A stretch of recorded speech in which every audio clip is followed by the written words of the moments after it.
Well, welcome, Sonia. And I feel a lot of joy to be with you and to like what I want to do is just open up a wide space for you to speak into.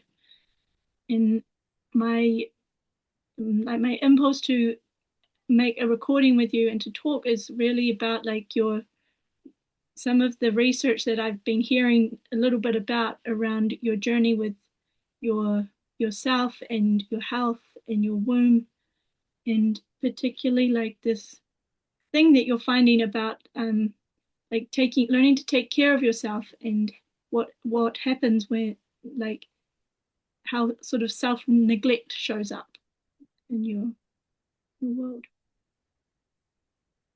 Thank you. I'm really glad to be here with you and having this conversation. And I've been on this journey for the last almost 2 years now, where my physical body started to have imbalances. Um, that kind of pushed me into slowing down. And at first, I was scared. I was really scared because the first thing that came up to me was like, I'm doing something wrong, that I'm creating this with my physical body. But as I allowed myself to slow down and to be with the physical pain, it's really hard and scary to be present with physical pain. And I started, as I slowed down, I started noticing more subtle layers of how am I not taking care of myself? And usually when I thought about taking care of myself, I would connect this with, well, having a nice meal, doing physical exercise, doing sports, taking a shower, brushing my teeth. It was very much on this more physical layer. And I realized that there's a whole ecosystem operating on the inside, on in my inner life. And there are ways that I can also be neglecting that inner life. And well, it's not like that. I'm gonna say it differently. This inner life also needs care. And the inner life it's a result of my other bodies, my emotional body, my intellectual body, my energetic body. It's an intersection of them all. And it's not resumed, it does not resume itself to the physical body. And a way that I discovered that I was neglecting myself was to go faster while speaking, for example. Or, well, actually, going faster is a way for me to not see what my other bodies need. So the speed is so fast that I'm not aware of what I'm feeling. I'm not aware of what I'm thinking. And so all these fights, inner fights may be happening, which is one of the ways that I am violent with myself. And I'm not even aware that they are happening. And the interesting thing is that one of the things that happened physically was that I had anemia. And with anemia, there isn't much energy to move, to speak, to do simple things such as washing my hair. And that kind of put me in a situation where I'm lying in bed with myself. And that created a space for me to look inside, to realize the high speed I was in, and to slow down. And that's when I started realizing the actual amount of violence that I was putting myself through daily. And the violence was coming from the amount of like this internal ecosystem that you were going over, or were going so fast you couldn't even hear what was happening there. Yes. So for example, now what I do is I'm learning how to track the sensations in my physical body, because it still goes, it can still go under the radar. And so there's a particular kind of sensation in my physical body that I already know that some sort of violence is happening. So that is, I'm using it as an alarm system. And that's when I stop, I pause, I slow down, and then I'm able to take the sentences. So, for example, one of the sentences could be, "You're worthless," or "You will never be able to do this." And these sentences, they trigger emotions, like emotional fear. And then this emotional fear creates tension in my physical body and alertness. And slowing down is allowing me to create space between me and what is happening inside, and to check, is this real? Mm-hmm. Does this have any, does this match reality right now, in this exact moment? And it doesn't. Most of the times it doesn't.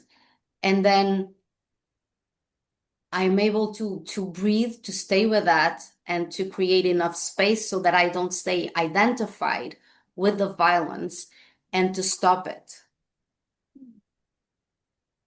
And even that, it's so tricky because I can use the same exact violence to stop the violence. Mm-hmm.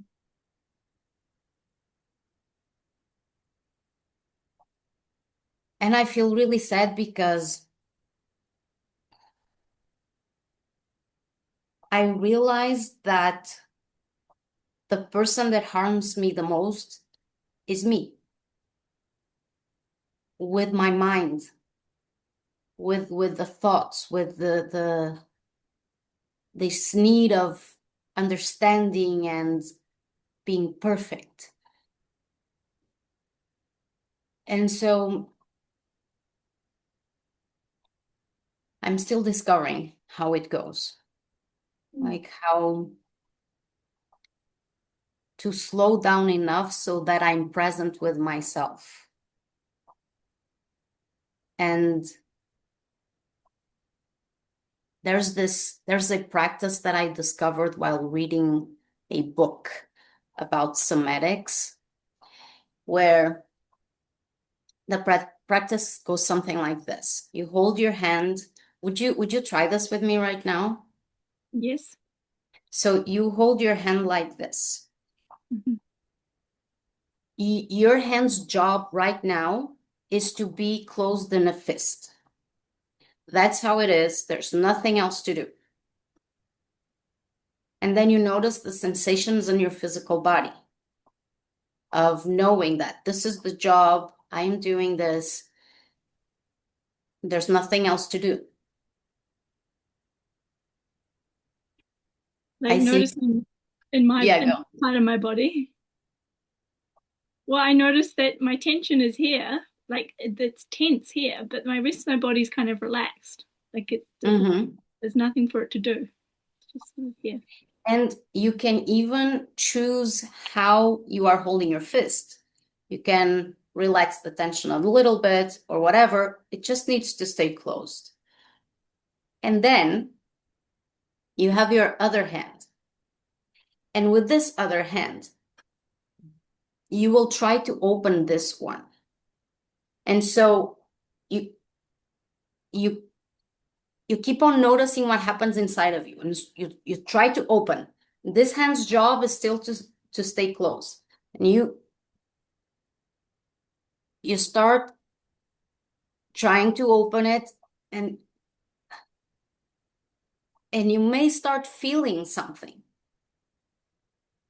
Keep on noticing your physical body, even the thoughts or feelings. I notice if I start feeling angry and like a lot more tighter in my torso, and this is impossible. This sentence is in me. Okay, so we're going to pause, and this hand is still going to be closed in a fist. You take some deep breaths.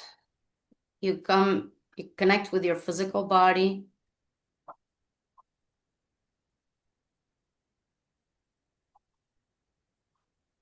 And we are going to do something else. So this hand is still going to be closed in a fist. It's the job, nothing to do other than that. And this hand is going to cradle it. Is this the word? Like this. Yeah. So now the job of this hand is to hold the one that is closed in a fist. And if you want to put your hands on your lap so that you're more relaxed, and notice what happens inside. One of them has a job to be closed, and the other one is just going to hold it. So there's no fight, there's no war, there's no problem. It just Okay. is.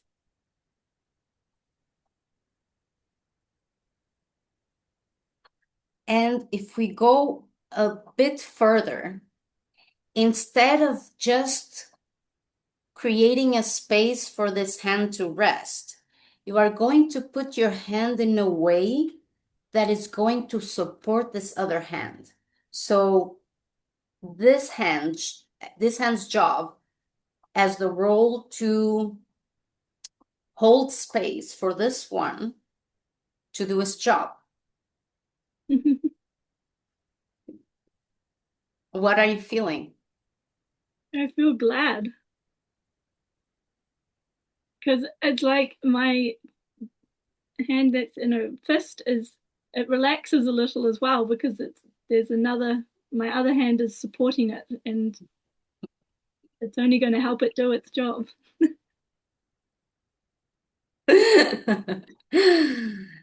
Okay, so you can open your hands now and put them on your lap. So take a deep breath. So this exercise is actually revealing what happens inside when I'm fighting with myself. And for me, it was a big revelation because it was so clear, just like you were saying, the going through the different moments of the practice, having the hand on the fist, trying to open it. The moment where I'm trying to open the hand, I'm fighting myself. And so what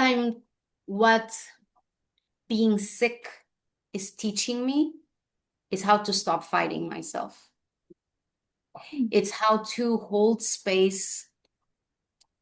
Well, right now I'm in the process of identifying when I'm fighting myself. And I'm starting to practice how to cradle my inner experience, myself from the inside. And I want more of it. And I'm much more sensitive to, for example, when I'm holding space for someone, to other people's inner fights. So I'm able to detect it much sooner and in very subtle changes in language, in emotions. And I'm really passionate about it, about holding space for myself and other people to relax into what is and not going through this inner violence process.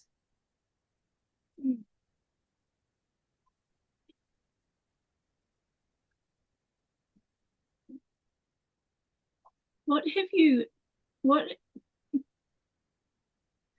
mean, what comes up for me when I hear you say that is like, I want to ask the question of what have you discovered that helps to relax into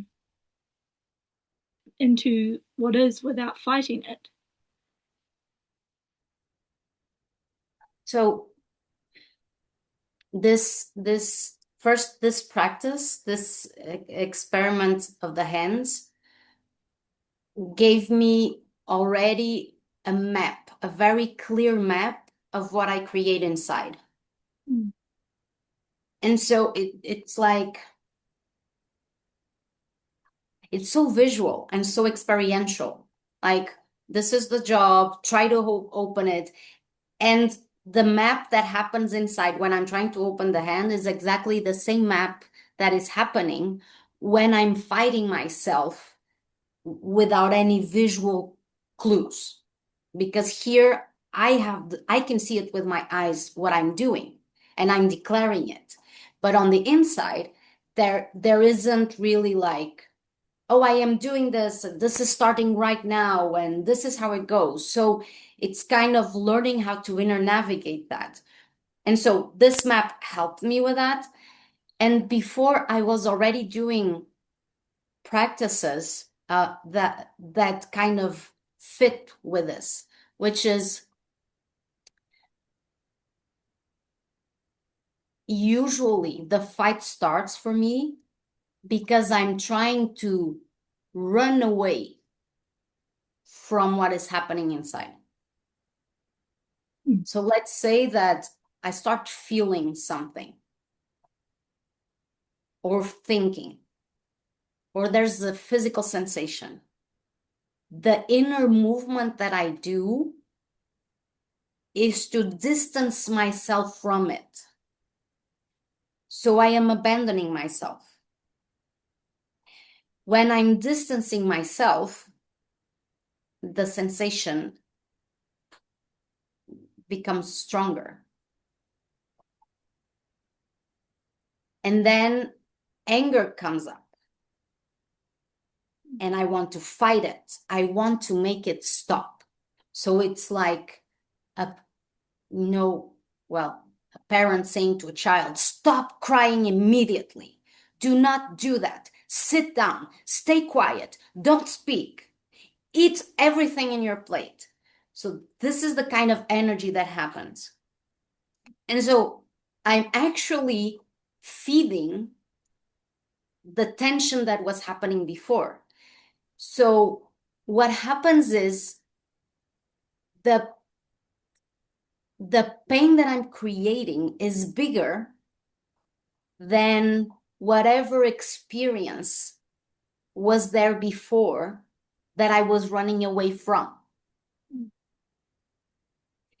And so I realized that what I was not enjoying, I, the adult, the being, what I was not enjoying was the pain that I was creating with my inner fighting, and not actually the other thing, whatever that was. So I stopped running away. And now what I do is I turn myself in the direction of the sensation, and I use my physical body to help me with that. So usually when there's a feeling or a thought, the it comes up in the physical body somewhere. There's an actual physical sensation, either on my chest, on my back, on my stomach, on my head. And what I do from the inside, I start walking towards the sensation very slowly. And then I start breathing the sensation, but I'm observing it. Yes, I'm having the experience, but I am not taken by the experience, which taken meaning I am not identified with it. And so I put myself inside of it, and then I start breathing there.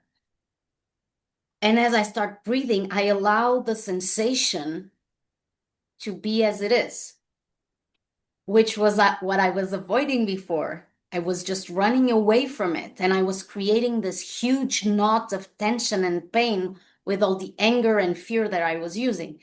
So then I put myself inside, and I actually allow it to go all over my body.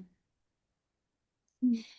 And at that moment, what happens for me is, well, I hear the sentences.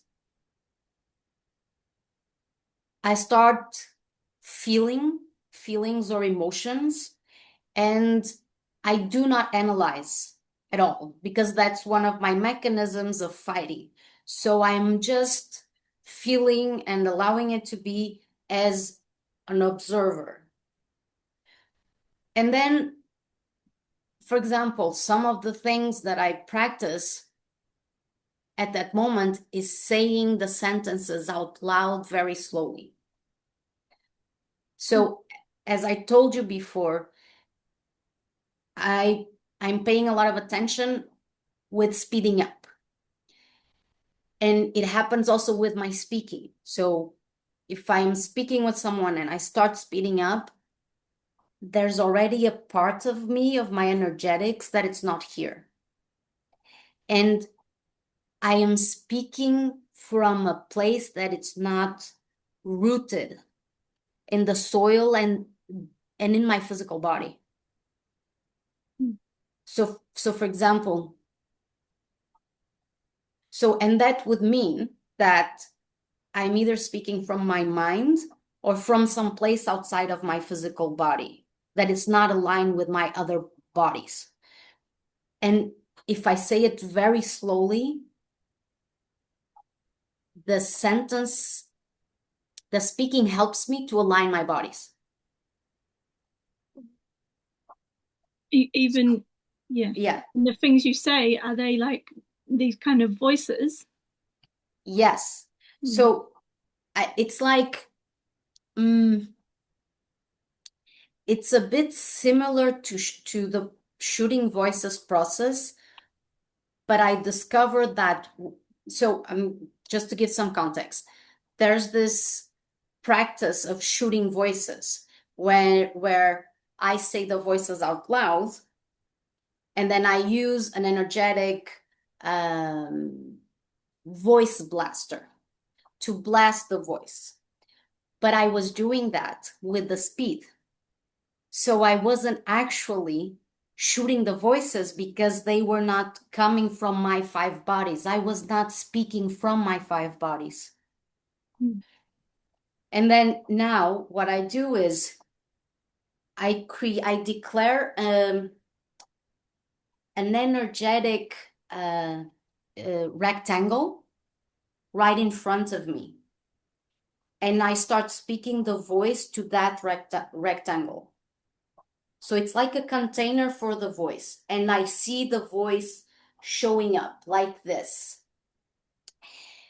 And while I'm doing that, this other part of me, that is my being and the adult, starts listening to what is being said.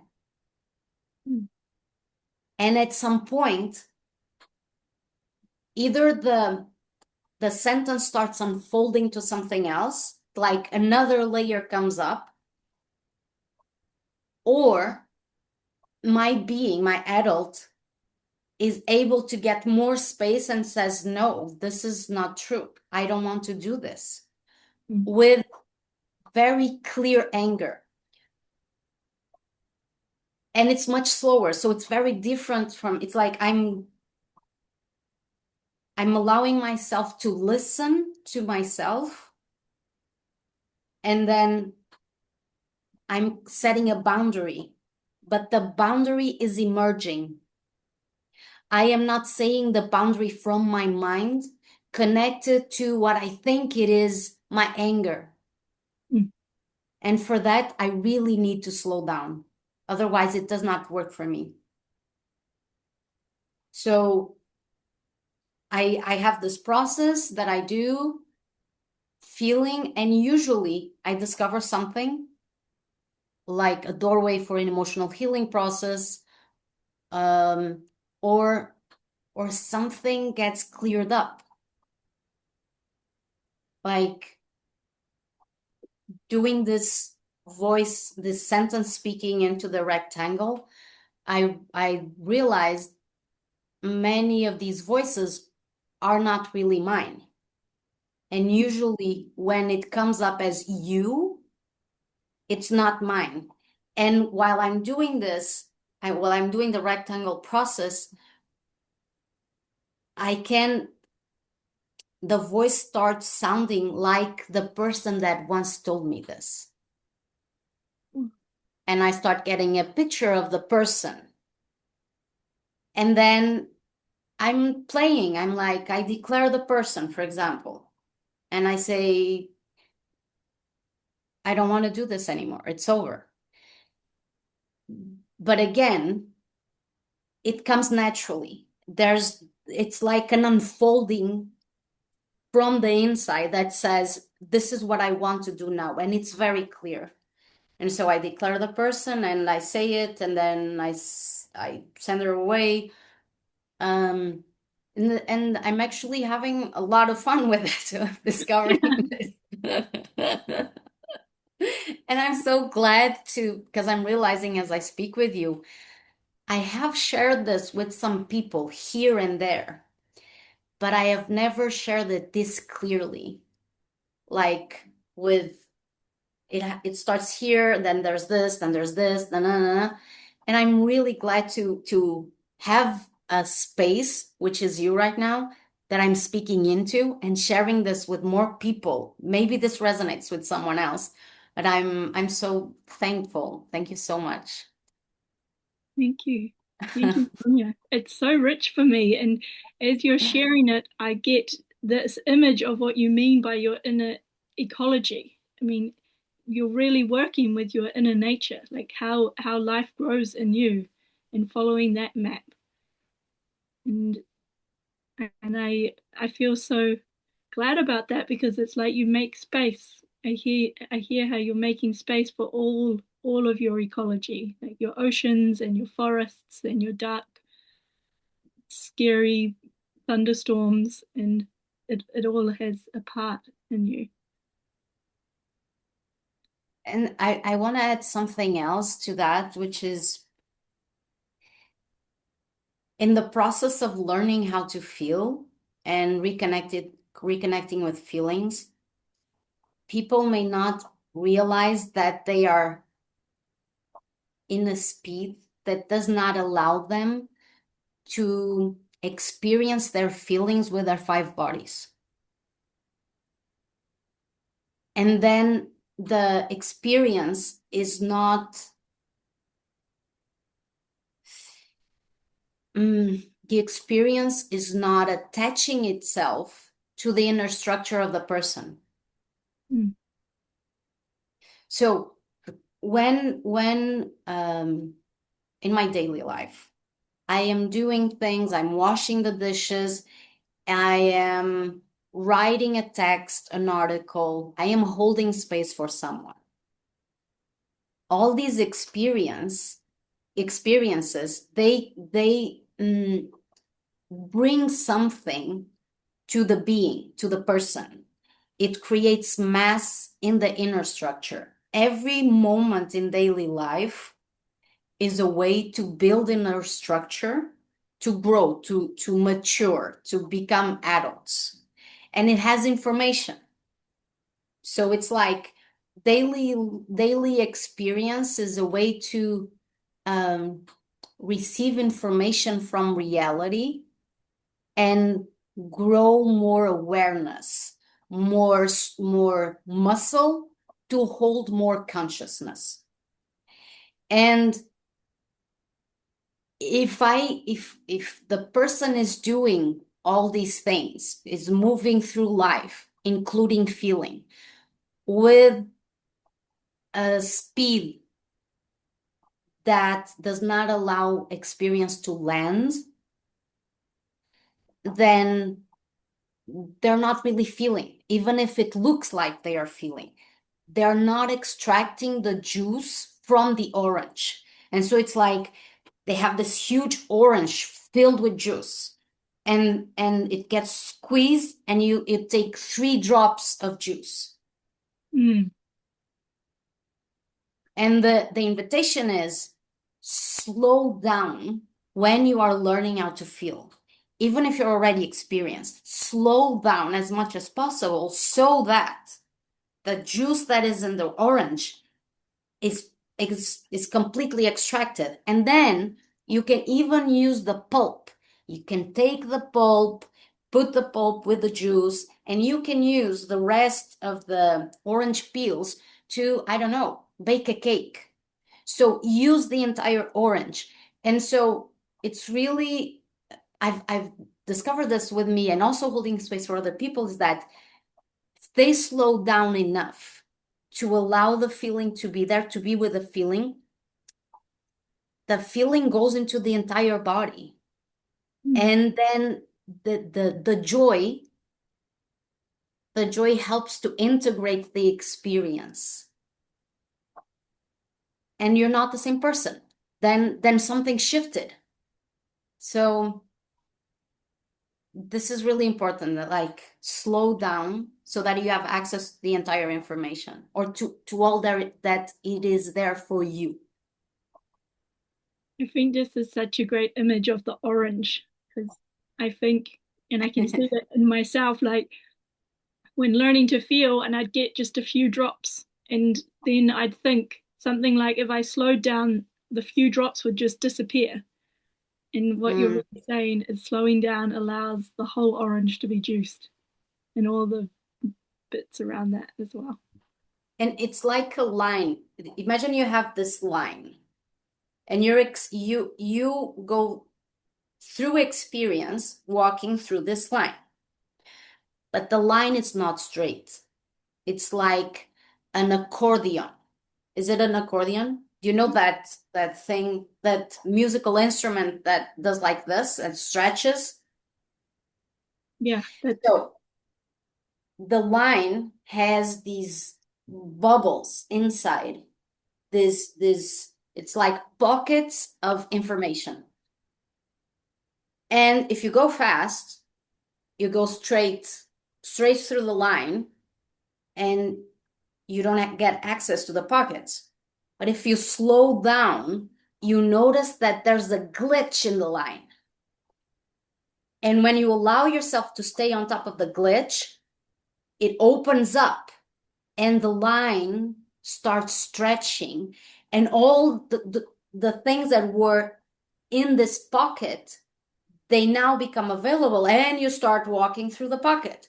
And there's a bunch of things there that weren't visible before, and now they are. So it's really cool. I really love that. I'm so glad that I like opened this little pocket of the accordion and walked through it for a while with you, Sonia. I get Me that there's so much richness in you and what you're discovering. too. Thank you, Millicent. And are you open to um, coaching and space holding at the moment? Are you offering that for people, or what is your where do Yes, people find you? I'm already doing coachings with this, and um and in Rage Club and Joy Club that is also going to happen now. This is how I'm holding space for people to discover how to connect with anger and also with joy. Is it's from this place of slowing down and connecting with those pockets that aren't visible. Oh, thank you. You're welcome.